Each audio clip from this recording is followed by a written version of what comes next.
অন্তর্বর্তীকালীন সরকারের মেয়াদ বা আগামী নির্বাচন কবে হবে এ ব্যাপারে নিজেদের মধ্যে আলোচনা হলেও উপদেষ্টা পরিষদ এ নিয়ে এখনো কোনো সিদ্ধান্ত নেয়নি বলে জানিয়েছেন বাংলাদেশের অন্তর্বর্তীকালীন সরকারের প্রধান উপদেষ্টা ডক্টর মোহাম্মদ ইউনূস। উপদেষ্টা পরিষদে কোনো আলোচনা হয়েছে কিনা এমন প্রশ্নের জবাবে ডক্টর ইউনূস বলেন, আমরা আলোচনা করেছি কিন্তু সিদ্ধান্ত নেইনি। জনপ্রিয় সংবাদ মাধ্যম ভয়েস অব আমেরিকা বাংলাকে দেয়া একান্ত সাক্ষাৎকারে তিনি একথা বলেন।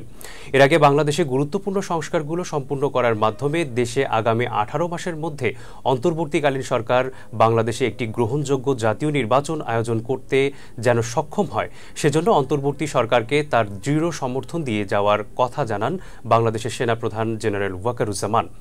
গত 23 সেপ্টেম্বর বার্তা সংস্থা রয়টার্সকে দেয়া এক সাক্ষাৎকারে তিনি একথা বলেন।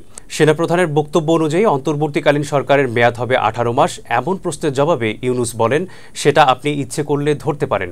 সরকার তো কোনো মত দেননি এ পর্যন্ত, কাজেই সরকার কখন মেয়াদ ঠিক করবে সেটা সরকারকে বলতে হবে। সরকার না বলা পর্যন্ত সেটা তো সরকারের মেয়াদ হচ্ছে না।